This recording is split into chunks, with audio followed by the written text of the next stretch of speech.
All right, so there's a few active proposals. One that did close. We're going to start with this first one here. This is AGIB 153, update Aavegotchi snapshot with base strategies. This ended August 21st, 2025. Resounding yes with 8.1 Mhm. million votes, 99% in favor, with 81K votes opposed.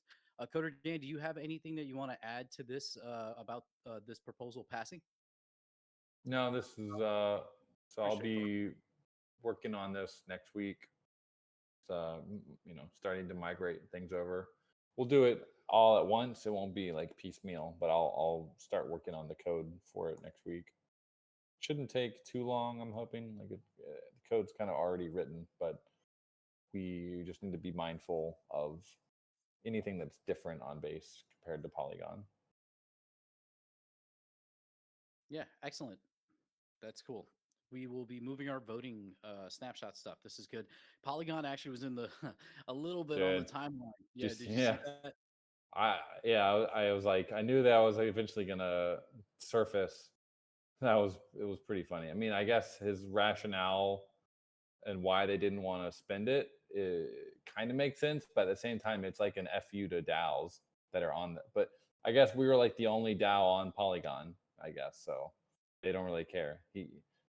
I really didn't like the way he framed it. Like, oh, we're just for payments and real world assets now. Like, yep, you are. You've kind of left behind everything else that people came to Polygon for. So glad we're gone. Yeah. Yeah, I miss it too. I mean, I don't miss it, but that was he said the quiet part out loud there for sure. Yeah, I'm just looking at the chat and it's like, yeah, very spicy. I agree, guys. It's that's all I'll say as a Polygon yapper. I can't shoot myself in my foot. But yeah, it got spicy. I mean, he like flew off the handle there. It's like, well, you guys didn't fucking pay for it, so he has every right to say that you're not a premium network according to Snapshot. Yeah, it was a very hot-headed response, like typical Mark Borean response. Yeah, but on to base, we got the snapshot there. We'll have that in the coming weeks, and that'll be amazing. The next post up we have is from the snapshot for it's a signal proposal, Bitcoin Ben's Crypto Club Las Vegas corporate membership and sponsorship proposal. This one ended on August 22nd, 2025. Resounding no, do not fund 6 million of vote, 86.41%.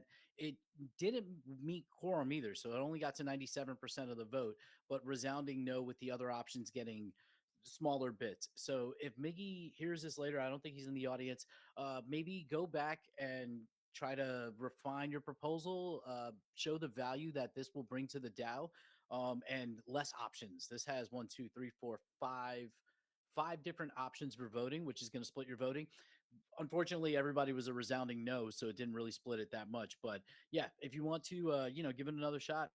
This one, you can, if you want to contribute to conversation still, is this Discord channel is still open. This forum post there, Bitcoin Ben's Crypto Club.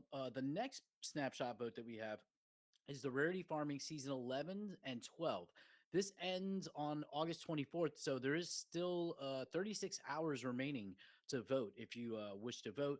This is to basically set up the two Rarity Farming seasons. Resounding yes so far for scheduling seasons 11 and 12. 7.5 million votes in favor of that, with 108% of quorum being met. So the second option schedules just a season 11, receive 3% of the vote, no rarity farming, only 1.51% of the vote. So it looks like we will be getting seasons 11 and 12.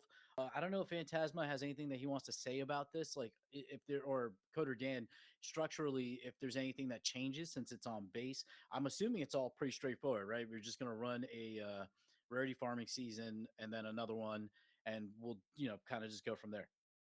Yeah, yeah. I think code wise, there shouldn't be too many changes. I'll have to look into it and just see if there's you know on the subgraph versus the DApp. There were some issues with kinship that I think we got fixed.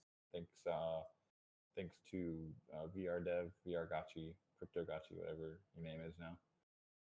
So we got those fixed, and yeah, we just need to run some like tests to make sure that the scripts are all working. Awesome. So let me ask you, do you think it's worthwhile for the DAO to consider an Info 5 campaign, even a small one, for these rarity farming seasons? It might be too soon for season 11 just because of the nature of like DAO voting. But for season 12, would it make sense to do one? And then from your experience actually using breadcrumb, what would be a reasonable, um, I guess, pool of funding for rewards for like a rarity farming yapper season? Well, the way that it, like, if you want to do it on breadcrumb, it would just be an Aavegotchi campaign under Aavegotchi, because you can only do one campaign per token right now. Not saying we Oh, have to use breadcrumb. I mean, I think we could do another platform. Whatever, it wouldn't. It's good to spread things out and try different platforms as well. So that we could also do that. But I mean, you could just highlight. We could continue doing a campaign, but just put the focus on, hey guys, like, yap about rarity farming. okay. Yeah, that makes perfect sense. All right. The those were the votes that were live and just recently closed. Nothing else really happening on the snapshot. We did have a couple active discussions. Like when I say active, I mean very inactive, but maybe a comment. The first one here. Well, actually, we just posted that. Sorry, ignore that. The next one up is actually we do have one more vote. Sorry, let me just grab that. Last vote is like formatting the. There we go. Let me just go over to it. Actually, this is not a vote. I'm messing this up. Sorry. It's our discussion that we're going to have here, which is the granting to directors autonomy and maintaining foundation compliance. Ditchy had added some more information regarding DAO structure topic number 3, basically the DAO box, like the discussion of hiring a third-party consulting firm as foundation directors for the Aavegotchi DAO, with the goal to be to fast track onboarding with a boilerplate framework and limited powers, then refine the constitution and operating docs later. The roles proposed: compliance, legal, treasury, rewards, tokenomics, and marketing. With some oversight, a DAO elected foundation supervisor would act as point of contact and have authority to remove the consultants if needed. So in a nutshell, if we are, do we want to do, I guess, move on with the DAO box, pay for their service, and then install one of us as the foundation nominee supervisor? So if anything happens to DAO box, similar to our first um, corporate secretary when they disappeared, that nominee supervisor would have the authority to say, hey, we're going to change our corp sec. Hey, we're going to change our lawyer. They're like kind of the last, they don't take on liability, but they're the last like front of defense for the DAO, where they can step in and stop like a bad actor, say if like DAO box went rogue or something like that. I don't know if Ditchy's here. I'm trying to look through the audience. Ditchy. I don't think he is here. Just gonna go through the comments real quick. Oh, actually, this is a good question that's off topic from Choina. Well, no, Coder Dan already answered it. Never mind. So, yeah, the question is like, how much does DAObox cost? Like, what will the cost be for us in order to implement their services? Do those services require legal? Ditchy should be talking to them and gathering more information because he did have a AGIP that was set up for him to basically fund and look for legal counsel. So I think he's purposing that because if DAObox can do it, then we can, he's basically going to do the legwork for us on figuring that out. So he's not here right now, so it's probably best to not continue the conversation unless anybody has questions or comments regarding the use of DAObox. Personally, if it's worthwhile and it is cheaper than what we would pay two regular people to do it, then it makes sense. And then we just need to host a election for or I don't know if the Constitution has any specific language that says we can just like elect a foundation nominee supervisor. I believe it actually does have language regarding this, but like the directors or the monkey ledgers, uh, the monkeys with the ledger can then decide whether to pick who should be the nominee, or we go through the DAO process. So I think that's basically what it sounds like. Trying to see, they're talking about fake gotcha cards. So this is, we're off topic here, but yeah, that's the discussion. You can see I dropped the link up above. Let me drop it again just in case you want to jump in and continue the conversation regarding DAObox. Paste it. Oh, I guess it didn't copy. All right, one more time. I think they came in at like 6,000 or 6,500 a month. 65. But yeah, you do. I mean, you probably need like a protector. I think we have one of those already set up through the initial constitution. Like there is kind of a, I think they call it the protector role. Yeah, so currently Lotusha is playing that role. So there's Lotusha in the nominee supervisor role, and then me and Choina in the founder director role for officers.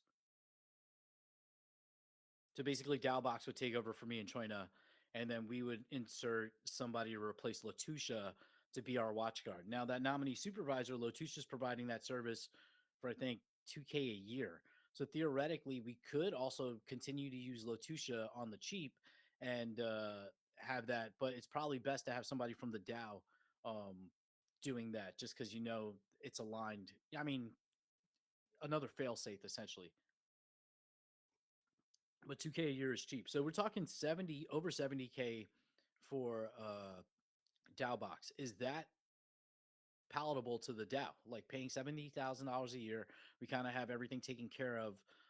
Other outside of elections for the monkeys with a ledger. The one thing I think would need to be, we have to clarify is like what admin work is necessary for the monkeys with the ledger. Monkeys with the ledger, the scope of that work is not including any kind of additional admin work. Maybe some for Maxi Crouton, but he's like compensated beyond that. So maybe this is for this nominee. The protector role has to do this admin work of like basically reporting back on DAO votes and stuff like that to DAObox, because there's going to be certain compliance um, stuff that they're going to want to meet. Everybody cool with that? I guess just jump in the conversation in the forum, and then you can add on to that. So the next topic, this is the only other real topic that's kind of out there for this week, is from Foreign. I don't know if she's free to come up here. She might have her little gotcha with her, but I'll drop in the link here. This is for coin wearables, community coin wearables. The discussion centers on introducing aesthetic only community coin wearables for Aavegotchis as a lightweight partnership tool. The proposal is cosmetic non BRS coin wearables, similar to existing Ether or Glitter coins that partner communities can use to represent themselves. Easy to implement, avoids DAO vote bottlenecks, and helps onboard new users. Uh, some people are suggesting expanding beyond coins, maybe t shirts, hats, and masks. With social uses like VIP Gotchiverse parties, minting could require holding a partner token. There are some concerns over confusion, whether this is like a new token, worries about dilution of or ecosystem simplification, because we are getting more complicated. And then, yeah, this shouldn't have any wearable impact in terms of BRS. You could extend it to aesthetic only and keep it that way, but it shouldn't like hurt BRS in any way. So Foreign, I don't know if you want to jump up here. I hope I gave a relatively good summary of everything that's happening there. There's not a ton of discussion, but aesthetic only, basically skins. You get people to onboard. Oh, she's coming up here. She's up here. Good morning. Yeah, I don't really have anything to add. You did a great summary there. But yeah, just cosmetic wearables, a nice in the box solution for first activations with communities, and naturally, yeah, definitely expand up to other wearables depending on how involved said community wants to get. So happy to answer any questions that may pop up. Yeah, it seems like a I think great proposal. Go ahead, Dave. Sorry. rarity wise, my thought was that we would just make them like a new lower type of rarity, like something even more common than commons. So Fluff. naming fluff, naming wise, we come up with something like for a comment, it's got 1,000. It has to have 500 to 1,000 mints. So this would technically need to have like more than 1,000. It could be 1,001, could be 1,069 or whatever. But it would be, if we did that, then it would automatically like classify as a new type of rarity, and that would just have no BRS. Like it would be 0 BRS. That's kind of how I'm thinking about it. Basic, yeah, basic. Your basic, your starter, kind of like Oh, yeah. basic. Although I don't know if people want to be wearing basic stuff. Basic Yeah. bling. Starter, I like starter. but yeah, that's Would you be open to like an they're not open really mint? starter though. I don't know about the name starter because it's like it sounds like they don't have any utility really. They're like Jesse Yo, says, they're call it kind of more base. aesthetic. They're just like it's based. That's the starter. The Yeah. starter level is base, not basic, but base. Yeah. They're not really skins because they're kind of skins, I guess, because they're reskins of a token. So yeah, naming wise, there's some little bit of work to do, but I think from the rarity side, they'll just be BRS 0 because that's the next tier. It's 0 BRS, and then we shouldn't have any issues with like dilution.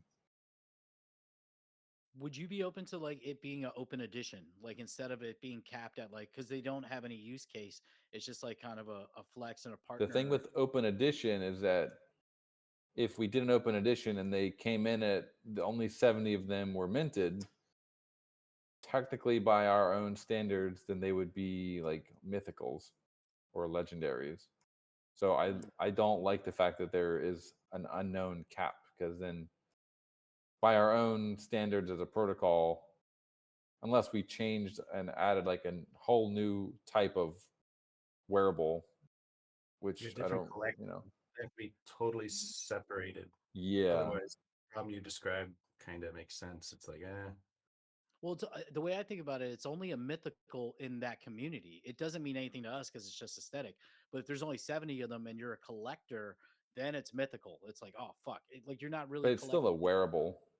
This is It's true. just weird that a wearable, generally wearables that only have a certain number of mints, like 50 to 99, are classified as mythical. So then we have to create a new category of wearables that aren't BRS giving.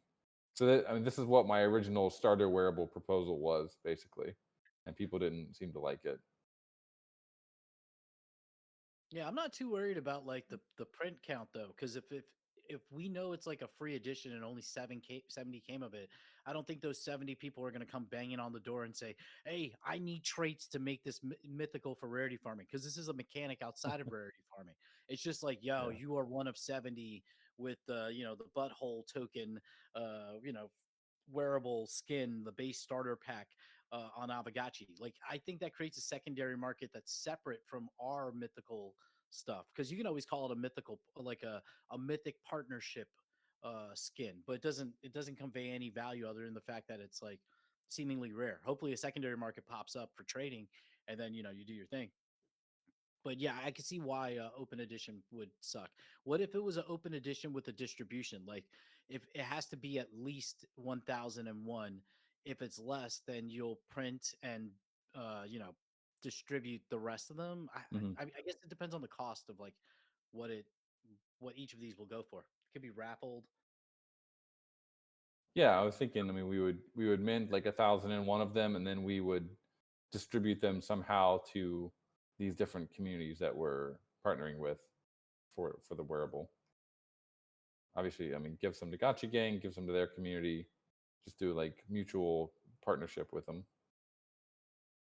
Yeah. Also, just One, because I'm in it, NFT collection or like a wearable for the yappers, the people on those leaderboards that get Mm, prizes, like some kind of specific, cool, kind of like the ambassador thing, but with like literally no value, or like the yeah. agent wearables that you guys had. they can have value. They can't have utility, right? No BRS, no rarity. So, however we design it, from how we name it, what we call it, to the rarity and how they mint, I would just say, like, let's make sure we're flexible, because right now we're just doing the coin, right?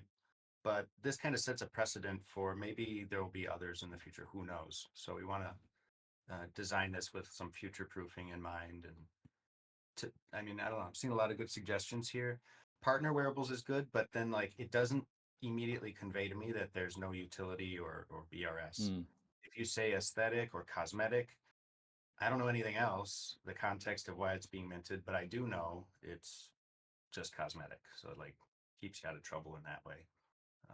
There might be even a better word out there, but if we're not going to put BRS, we probably want to make sure we're super clear about that, and then we have a little more flexibility down the road. Just call it slop. Would these be ERC 1155s? Yeah, they would. Interesting. Okay. Yeah, because just like thinking of a name that conveys no utility but value and cool partnership without directly saying it.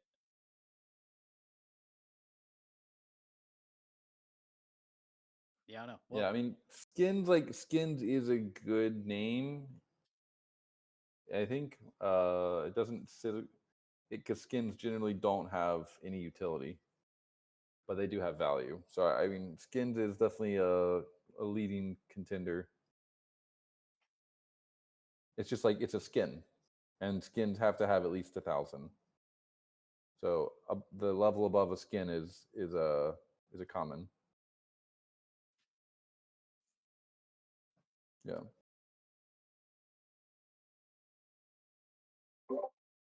In any case, I think if it does get its own category, like distinct from the contract point of view and also on the UI of the bazaar, then I don't know, I could go either way. It could open it up where we don't have to worry about like the the supply of the skin. It could be less than 1,000 and still be different than having a BRS wearable. So I don't know. Maybe there's something there, but this will be a very good thread to keep hashing out here. I think and you've got something good going here. So excited to see where it goes. Awesome. I'm glad everyone liked it. So hopefully we get some more action in the thread and we can take it further. And it's a good starting point to just focus on a coin first and see where we Yeah. end up. Yeah, I like the simplicity of starting with like the DAO can vote on coins first, and then we can come back and also always vote on other types later.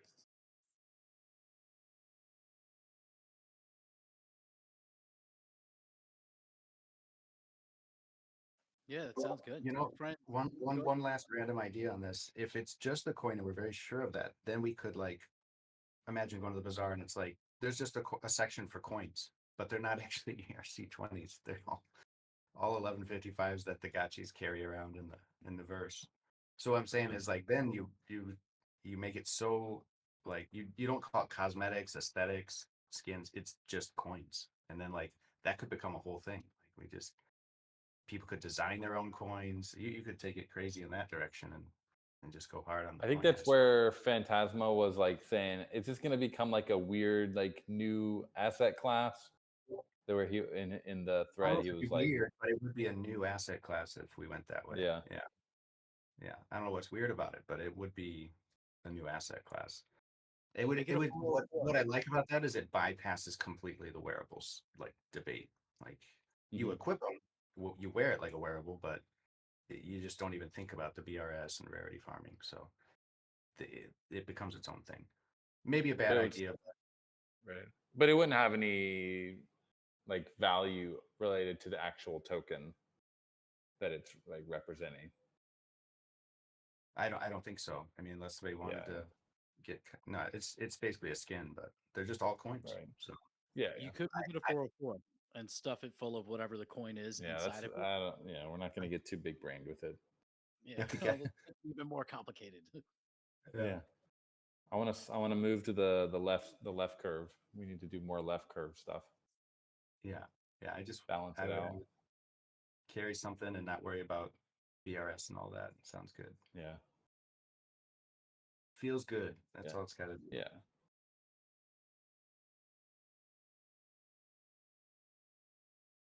Cool. Goop sharing some coverage from crypto miners. That's nice.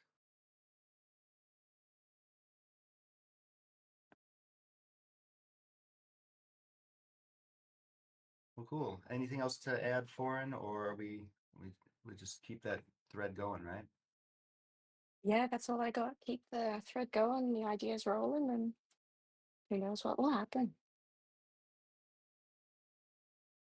Start adding the new base wearables very soon as well.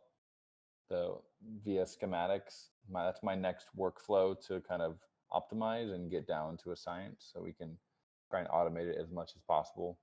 So I think we'll be able to have more assets faster, hopefully soon after this workflow is completed.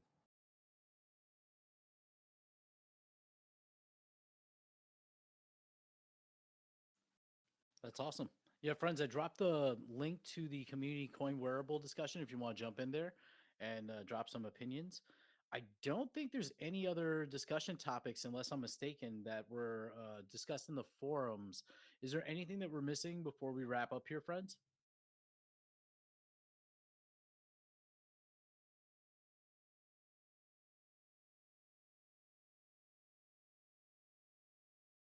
Was there a date for the rarity farming season? Was that That was a good specified question. in the prop? Because if so, we'll need to start prepping for that. Yeah, so start date for season 11 is August 25th, so 2 days from now. All right, yeah, that's not super doable. 2 days from now, it's Saturday. Oh man. 2 weeks from the yeah, I mean, we can generally, we like to do some announcements and stuff around it, but if we want to do the snapshot 2 weeks from the 25th, that's probably doable. Just don't know why we said Yeah. it so early. It's like there's no window to even start to promote it, or like we're not even gonna pretend to try to onboard people with rarity farming. All right. Yeah, I mean, 'cause we this can will do also be an at the end info of the fight. Yeah.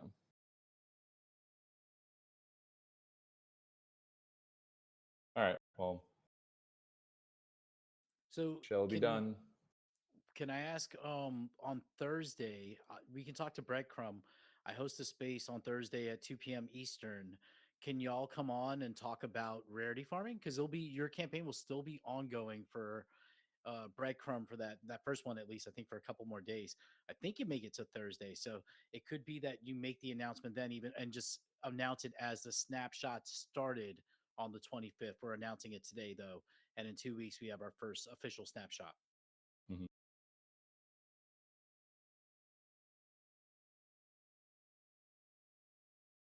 Put it in the description of the breadcrumb campaign, and maybe that we can update something in the back end, depending on when the time is. Maybe Jesse and I could jump on and talk about it a little bit.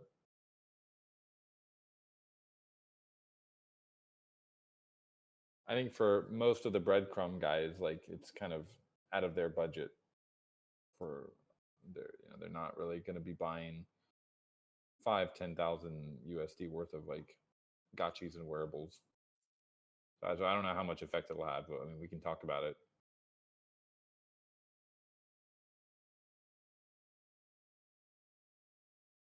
Yep, that makes sense.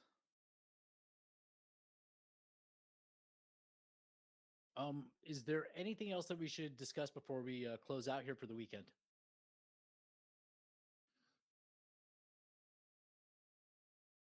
All good on my side. See, Gonna No, nice. go check the bazaar. Anyone listing some pirate stuff? I think one came through, so there might be at least a pirate hat. 49, bro. I just bought it for 7 or 8. That's, I think there's a bug. It should have been 8. It should say 8. Now it's 49. That's a nice increase.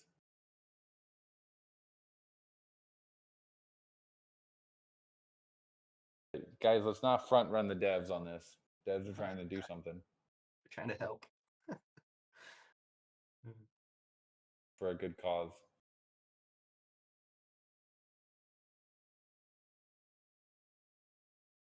Cool. All right. Well, good hangout, friends. Have a great weekend. See ya. Peace. Take it easy, everyone. We'll see you next week, and also Thursday for maybe that breadcrumb stuff. Bye.